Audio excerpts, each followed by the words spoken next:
Baik, Assalamualaikum warahmatullahi wabarakatuh. Kembali lagi kita dalam kuliah meteorologi laut, ya.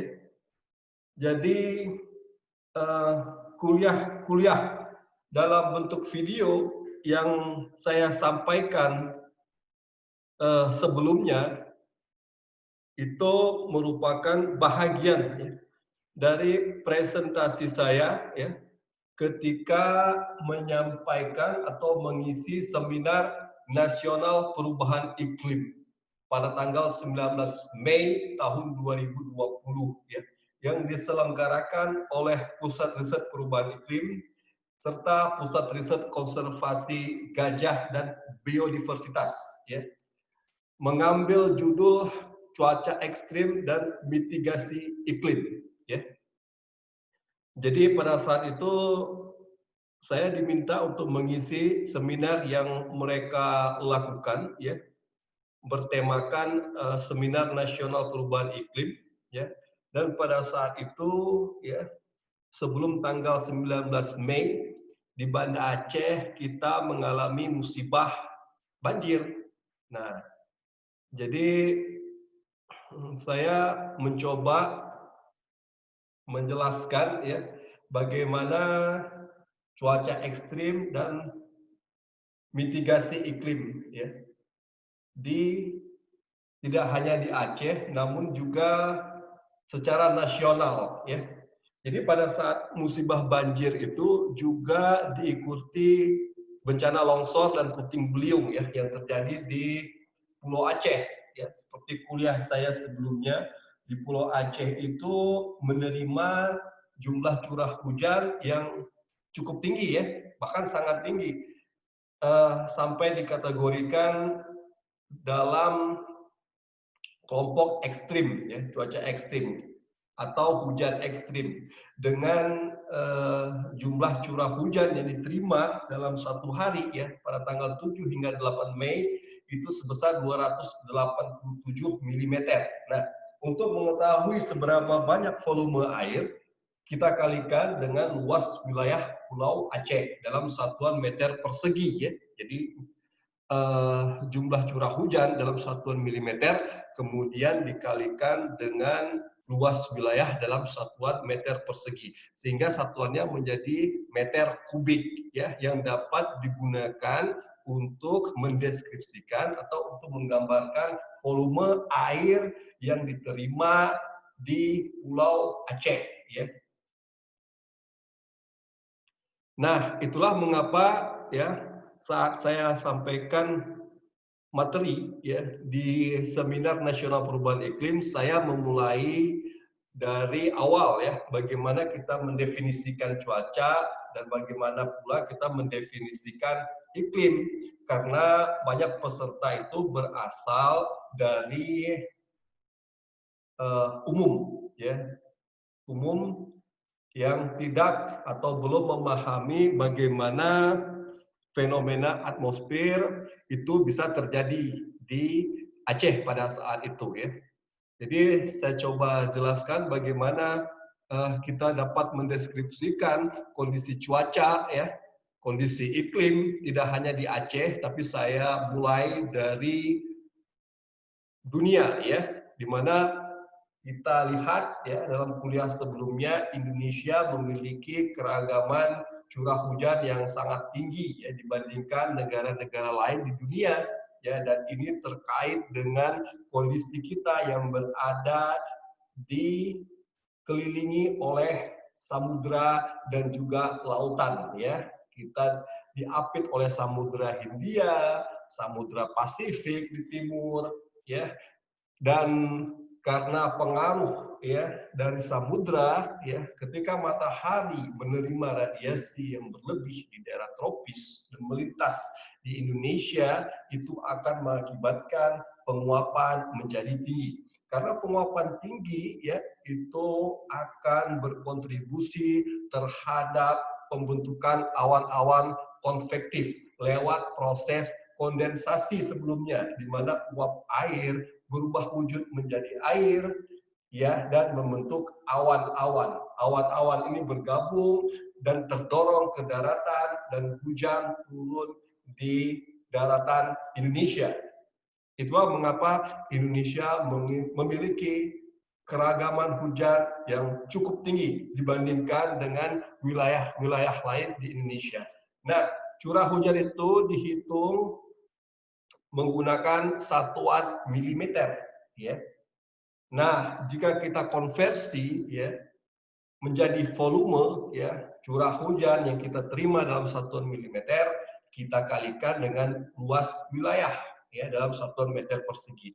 Oleh karenanya kita akan mendapatkan volume air dalam satuan meter kubik, ya, jika milimeter ini kita konversikan terlebih dahulu menjadi meter. Oke? Jadi 1 mm itu sama dengan tinggi air 1 mm pada permukaan seluas 1 meter persegi. Jika air itu tidak terserap menuju tanah, tidak mengalami penguapan. Artinya air itu tetap berada di permukaan, ya. Dalam hal ini tergenang, gitu ya. Itu untuk mengukur curah hujan atau tinggi curah hujan, ya. Jadi kemudian kita beralih ke curah hujan di Indonesia, ya, keragaman curah hujan di Indonesia dan memiliki tipe iklim yang berbeda untuk setiap wilayah di Indonesia, ya. Namun secara umum kita memiliki 3 tipe iklim utama, yaitu di Sumatera, ya, kita memiliki tipe iklim ekuatorial, di Jawa kita memiliki tipe iklim muson, ya, di Maluku, Kepulauan Maluku, kita memiliki tipe iklim lokal. Oke? Nah, ini yang saya sebut mengapa kita memiliki keragaman hujan yang cukup tinggi, ya. Karena kita berada di daerah konvergensi antar tropik atau sering juga disebut dengan ekuator termal. Hal ini terkait dengan pancaran matahari, ya. Pancaran matahari ketika matahari beredar dari utara ke timur, dari utara ke selatan, ya. Kembali lagi ke utara, ya, dia melintas berada di atas kepulauan Indonesia, ya, di atas perairan Indonesia, itu mengakibatkan, ya, suhu muka laut menjadi hangat. Karena hangat terjadi penguapan dan membentuk awan-awan konvektif, ya. Jadi ingat, ya, kenapa keragaman curah hujan Indonesia itu tinggi, ya. Hal ini terkait dengan wilayah kita yang berada di daerah konvergensi antar tropis yang mengakibatkan suhu muka laut di Indonesia menjadi cukup tinggi untuk menimbulkan penguapan. Ya, dari penguapan kemudian terbentuk awan lewat proses kondensasi. Ya, oke. Kemudian kalau kita perhatikan, ya, suhu udara rata-rata di Indonesia adalah 26 derajat Celcius. Ya. Nah, kemudian kita berlanjut lagi dalam suatu periode ada yang disebut dengan equinox, yaitu pada tanggal 21 Maret dan kemudian sekali lagi terjadi pada bulan September, tepatnya tanggal 22 atau 23 September. Apa itu equinox? Equinox adalah lintasan matahari yang tepat berada di wilayah ekuator atau khatulistiwa, lintang 0 derajat, ya. Kenapa lintasannya berkelok-kelok, ya, tidak lurus? Hal ini terkait dengan perbedaan permukaan bumi yang tidak homogen. Oke? Nah, dari equinox ini kemudian kita dapat menentukan kapan masuk musim kemarau dan kapan masuk musim hujan di Indonesia. Setelah peristiwa equinox tanggal 21 Maret, ya, pada bulan April hingga September secara umum Indonesia mengalami musim kemarau. Sementara selepas tanggal 23 September, ya, ketika masuk bulan Oktober hingga Maret, Indonesia secara umum mengalami musim hujan. Nah, kita bisa perhatikan warna hijau di layar, ya, itu menunjukkan keragaman curah hujan, ya, di mana hujan tertinggi di Indonesia itu berada pada nilai 500 mm. Nah, ini kita bisa lihat perubahan curah hujan ya terkait dengan musim di Indonesia. Pada April hingga September ketika musim kemarau tiba, dan pada Oktober, Maret ketika musim hujan tiba. Kita bisa melihat ya, mengamati keragaman hujan di Indonesia untuk dua musim ini. Nah, kita juga telah ya membahas bagaimana tipe iklim di Aceh. Aceh sendiri memiliki tipe iklim ekuatorial yang ditandai dengan dua puncak musim hujan.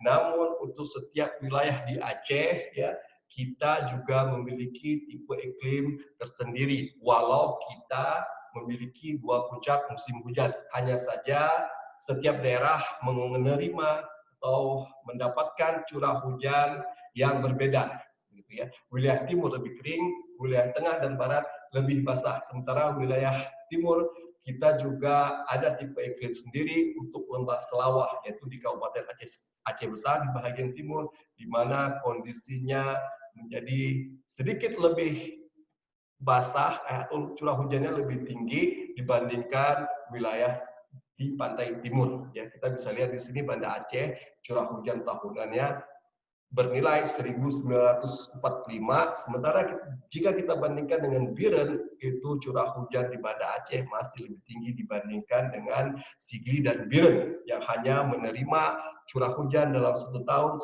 1.407 mm. Oke? Nah, kenapa bisa memiliki tipe iklim yang berbeda untuk Aceh? Hal ini terkait dengan letak geografis Aceh, peta topografi Aceh ya, di mana bagian tengah kita memiliki pegunungan tinggi, pegunungan barisan, sementara ya di bagian barat dia berada di atas angin, ya, daerah di atas angin yang sering disebut dengan windward. Sementara di bagian timur dan utara terletak pada daerah di bawah angin. Itulah mengapa kondisi di sana menjadi lebih kering bila dibandingkan dengan barat selatan dan juga tengah, ya. Oke. Nah, kita juga telah melihat ya kondisi curah hujan bulanan ya di masing-masing musim. Di puncak musim hujan utama yang berlangsung dari Oktober, November, Desember, kemudian musim hujan kedua Maret, April, Mei, kemudian kita memiliki juga musim hujan karena posisi matahari terkait dengan ekuator termal tadi, daerah konvergensi antar tropis ya, yang berlangsung dari Agustus hingga September. Itulah mengapa pada bulan Agustus kita tidak mengalami kekeringan yang berlebihan karena hujan masih turun di Aceh.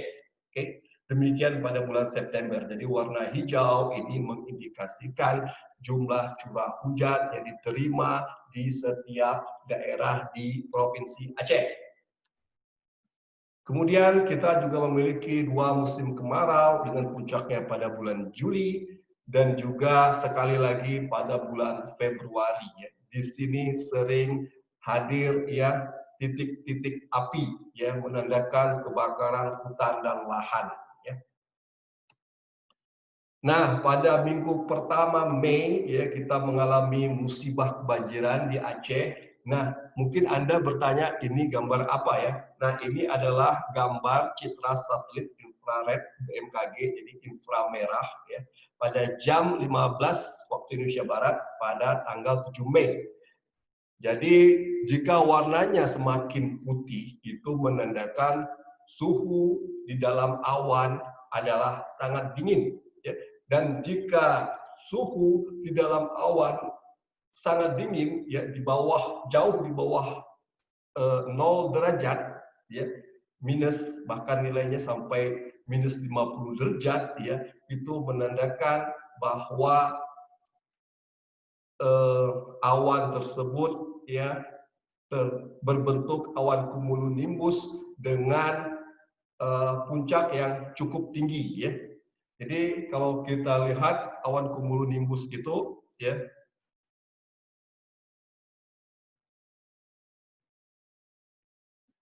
Bentar. Nah, ini jadi pada ketinggian tertentu di dalam awan cumulonimbus itu ada yang namanya freezing level atau level pembekuan ya, di mana di atasnya air yang telah berkondensasi tadi, ya kan? Jadi uap air kemudian berkondensasi dan berubah menjadi air. Ketika melewati freezing level atau titik beku, dia akan membeku ya.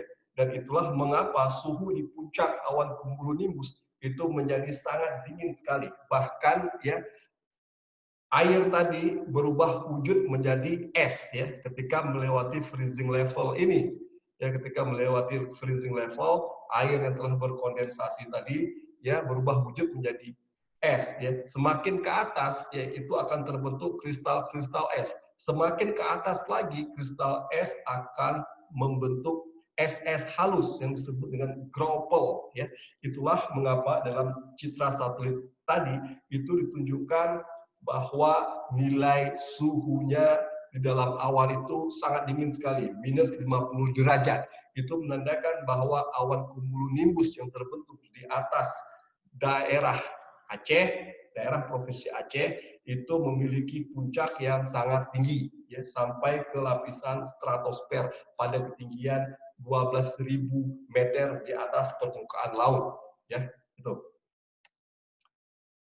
Jadi kembali lagi kita, ya, gambar citra satelit ini bisa menunjukkan wilayah mana ya yang mengalami hujan cukup tinggi ya. Jadi kalau kita perhatikan di sini nilainya semakin putih itu suhunya semakin dingin. Artinya ya awan cumulonimbus yang terbentuk itu tinggi sekali, bahkan menyentuh lapisan stratosfer pada ketinggian 12.000 meter di atas permukaan laut ya. Kalau kita lihat ini diameter dari awan cumulonimbus ya itu besar sekali ya, mencakup wilayah Aceh Jaya dan juga bahagian barat daya Aceh Besar ya. Jadi diameternya ini cukup luas sekali ya, dan puncaknya itu cukup tinggi ya. Ya, inilah mengapa suhunya menjadi sangat dingin sekali, dan semakin dingin suhu itu bisa kita indikasikan bahwa hujannya juga lebat. Ya, itulah mengapa kita mengalami curah hujan yang ekstrim. Ya, kalau kita perhatikan di sini bahkan sampai membentuk warna yang merah ya. Jadi warna merah kalau kita perhatikan di sini, ini suhunya minus 75 derajat ya. Bahkan tidak hanya hujan yang turun, namun bisa diikuti dengan es ya yang terbentuk di lapisan puncak awan cumulonimbus, dia ikut turun ke permukaan ya. Itulah mengapa kita pada saat hujan terkadang disertai dengan es yang sering disebut dengan hujan es ya. Nah, kenapa bisa turun hujan es? Karena dorongan angin yang kencang dari atas. Jadi sebelum atau pada saat turun hujan es juga diikuti dengan angin yang kencang dan bisa berputar ketika mencapai permukaan. Ya, itu yang kita sebut dengan angin puting beliung. Ya. Kalau ya geser angin, yaitu perbedaan antara ya arah dan kecepatan angin di permukaan dan di atas besar ya, itu akan menimbulkan yang namanya tornado ya. Jadi puting beliung tadi jika geser anginnya, yaitu perbedaan kecepatan arah angin dan kecepatan secara horizontal baik di permukaan maupun di lapisan atasnya itu berbeda besar, berbeda jauh, itu akan menimbulkan yang namanya tornado ya. Oke, jadi kita bisa perhatikan tadi musibah yang kita alami, banjir, tanah longsor mengikuti, dan juga puting beliung ya. Jadi kita perhatikan di sini ini suhunya sangat dingin sekali dan diikuti dengan hujan es dan angin puting beliung yang turun dari atas dengan kecepatan tinggi, membawa serta kristal-kristal es atau es yang belum sempat mencair ketika melewati freezing level. Oke. Nah, demikian ya. Jadi inilah mengapa pada minggu pertama Mei tahun 2020 itu hampir seluruh wilayah di Provinsi Aceh mengalami musibah kebanjiran.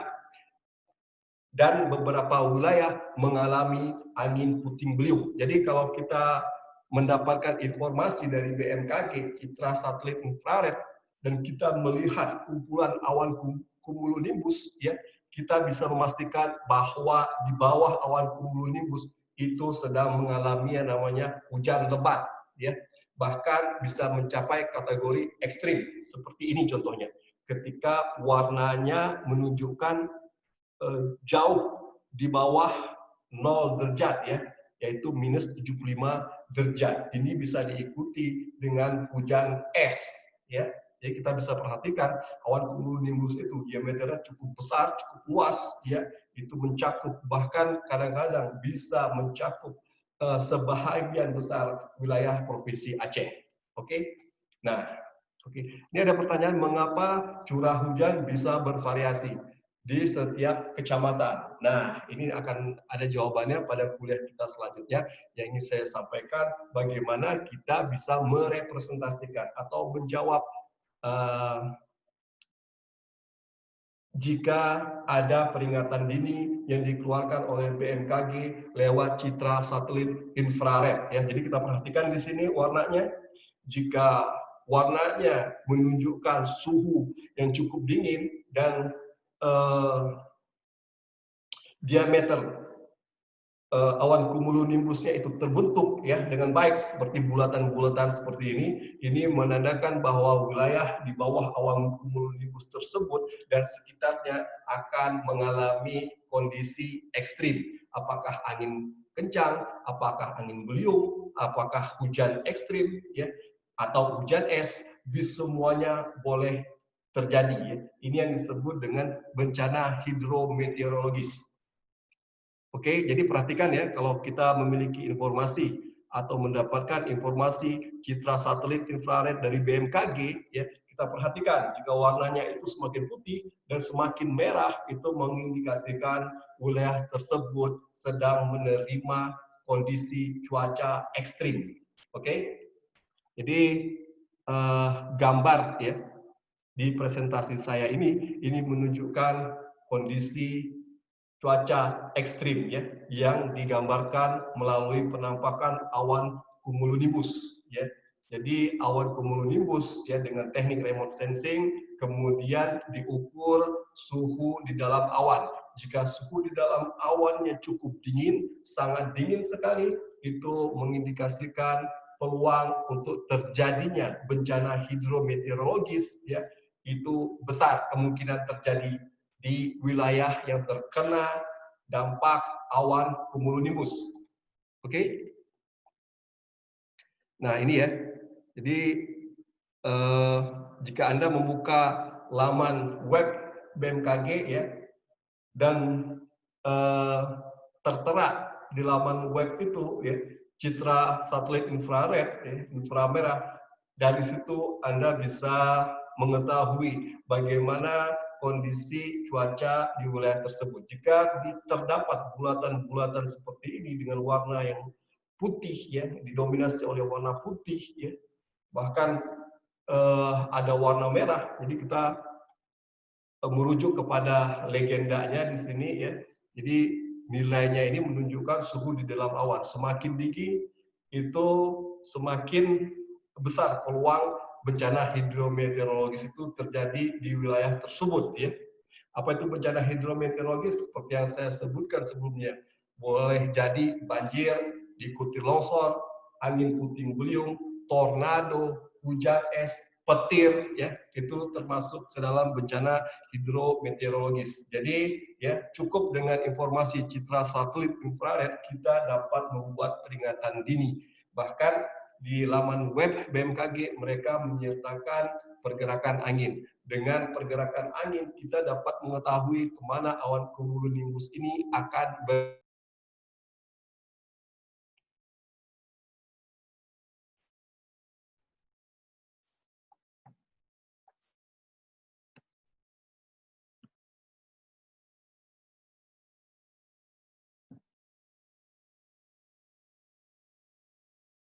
Oke, terdapat masalah dengan jaringan. Coba kita kembali men-screen share ya. Nah, ini sudah berhasil.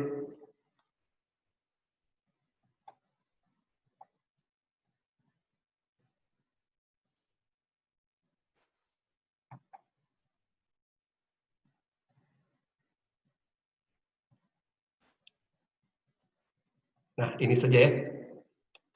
Coba kita kembali ke kuliah kita. Nah, jika data citra satelit tersebut kita overlay dengan data hujan, ya, kita dapat mengetahui bahwa benar ya, di dalam awan cumulonimbus tersebut itu memiliki curah hujan yang cukup tinggi. Ini hanya berbeda waktu saja. Coba kita perhatikan bahwa citra satelit yang diperoleh oleh BMKG itu pada tanggal 7, sementara data yang saya olah untuk hujan di wilayah Aceh yang bersumber dari Persian itu saya ambil untuk 2 hari, jadi rata-rata 2 hari. Inilah mengapa tidak terlalu tepat ya jika di overlay. Namun jika kita mengambil data hujan,